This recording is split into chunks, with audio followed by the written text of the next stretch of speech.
Dr. Tifa.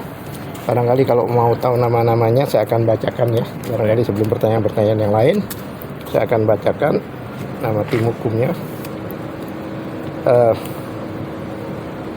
Ini saya Abdul Al-Katiri, kemudian Pak Burhanuddin Suralaga, kemudian ada Denny Apriandi, kemudian ada M. Tony Suhartono, Dedi Suhardadi, Fawaz Basrahil, Muhammad Fahri ini, kemudian ada Ridwan Rahman, Ahmad Iskandar, kemudian ada Muhammad Rifai, ada Fadil, ya kan, kemudian ada Muhammad Taufik, Dr. Muhammad Taufik, kemudian ada Dian Andika, kemudian satu lagi Wirawan Adnan. Nah itu. Kemudian ada Ramdan Shah. Iya. Itu lawyer satu-satunya lawyer Dr. Tifa. Jadi tim yang diamanati untuk menangani Dr. Tifa. Ya. Kepercayaan. Berarti tadi sempat ngobrol apa aja Pak sama Dr. Ya, Tifa atau Roy? kami ngobrol ya perkembangan di luar dan sebagainya. Kami sampaikan bahwa ya di luar ya biasalah di media-media ya, pro dan kontra dan sebagainya. Ya kan, bahwa selama ini kami kalau memang ini harus masuk ke persidangan, kami siap, sangat siap, bukan hanya siap saja tapi sangat siap. Oleh sebab itu ya apapun juga yang kami akan hadapi. Bahkan kami itu bersemangat, adrenalin kami itu naik ya. Kami ingin tahu siapa sih 130 saksi yang katanya ada itu, kemudian 709 dokumen dan sebagainya, itu kami ingin tahu. Bahkan kami ingin gali satu persatu. Jadi bukan hanya ijazah hanya satu ya. Coba bayangkan dari 709 itu kan ada satu ijazah itu kan akhir dari pendidikan. Ya kan, ada KRS, ada ini, ada pendaftaran, dan sekarang itu banyak kejanggalan yang kita temukan. Nanti kita konfirmasikan ke saksi-saksi itu.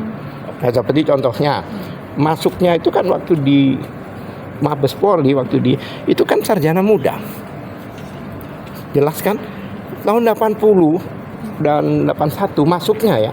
Itu sarjana muda, sepemahaman kami itu tidak diumumkan di koran. Itu salah satu kejanggalan. Itu ada di koran. Kemudian jumlah SKS-nya tidak sesuai dengan SKS yang ada.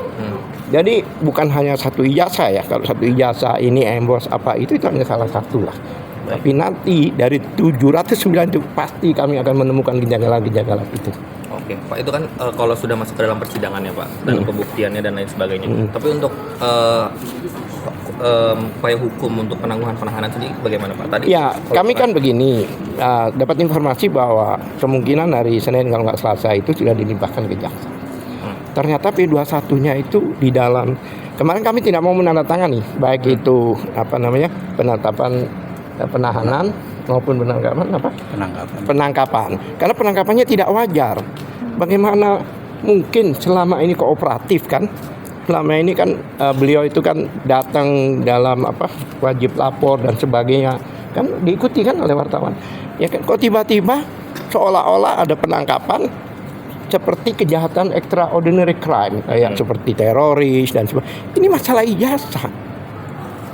Dan yang 310, 311 yang ya tidak 4 tahun, 5 tahun nggak ada artinya, tapi seolah-olah kan penangkapan yang luar biasa. Itu akan kami masalahkan. Karena ketentuannya itu harus ada panggilan. Kalau kooperatif ya, kecuali orang itu sudah 3 kali dipanggil tidak hadir, maka karena saya telepon langsung waktu itu pagi-pagi, saya orang pertama. Saya telepon langsung. Saya tanya ke penyidiknya, ini apa-apaan nih? Pak, ini upaya paksa. Loh, kenapa upaya paksa? Saya bilang, wong orangnya kooperatif, dipanggil aja datang, rumahnya jelas, ya kan? Bahkan katanya mau memeriksa tempat rumahnya ya, geledah. Wong dia dibawanya itu di parkiran kok. Kalau memang tujuannya menggeledah kan diajak lagi ke ruangan, di parkiran, karena beliau sudah siap hari itu mau ujian disertasinya. Nah, akhirnya disertasinya itu sempat ini menarik atau gimana Pak? Menarik, karena itu adalah hak ya. Maka kami juga mohon pada kepolisian untuk memfasilitasi ujian dengan Zoom. Sempat. Jadi itulah positifnya ya, salah satu positif yang dilakukan oleh kepolisian, memberikan izin untuk ujian. Seperti waktu itu kalau nggak salah Habib Rizik ya, dia gelar doktornya kan dari penjara juga kan. Ya. Tapi yang namanya orang stres ya kan akan terganggu. Yang selama ini persiapan, siapa yang nggak stres? Ya kan tidak diberitahu, tiba-tiba dibawa. Dan jam itu juga dia harus tes. Ini jelas pelanggaran HAM dan undang-undang. Undang-undang jelas ya tadi dengan dibawa paksa. Kemudian tes ya karena itu tadi. Ini sudah pelanggaran HAM menurut kami. Dan kami ya akan laporkan ke Komnas HAM itu jelas. Karena begini, kami akan melakukan langkah hukum, baik itu litigasi maupun non-litigasi. Litigasi ya mungkin perapit, kayak gitu-gitulah kita lakukan. Kemudian non-litigasi ya kami mau adukan ke semua stakeholder di negara ini yang berhubungan dengan penegakan hukum. Ya. Pak, kan yang ditunggu orang mungkin sekarang kondisi Dr. Tifa dan Kondisi Pak Roy Dr. Tifa sekarang ya yang jelas masih ada info di sini ya kan. Kami itu sebenarnya menunggu, kan ini dokter kepolisian. Jadi yang memutuskan bahwa beliau dirawat atau apa itu kan kepolisian, dalam hal ini dokternya. Kan dokter ini semua kan perwira di sini. Ya kan? Jadi memang menurut dokter tidak mau bertanggung jawab kalau sampai terjadi apa-apa. Nah, sakit mereka ini berdua seperti Roy Suryo konon kabarnya ya namanya orang dari Bandung malam tidur pagi-pagi digerebek. Ya seperti itu. Ya, darah tadi. apa? Ya itulah. Ya, tapi sebenarnya ya itu kan seperti tadi lawyernya Roy ya. Kami lawyernya apa? Khusus menangani Dr. Tifa. Ya, satu-satunya ya. Nggak ada lawyer lain di sini. ada info nggak sampai kapan gitu Pak perawatan yang dilakukan? Kalau saya dokter saya bisa jawab. Ke orang sakit, ke orang pergi saya tahu. Wah, tiketnya pulang besok, tahu besok mau pulang. Kalau sakit kan yang menentukan kan yang di atas. Tapi kabarnya hari Senin udah dilimpahkan ke kejaksaan. Iya, itu gimana? Itu yang kami ya dilimpahkan tahap 2. Kalau P21 ternyata 30 April udah P21. Padahal itu ada batasan sekian hari.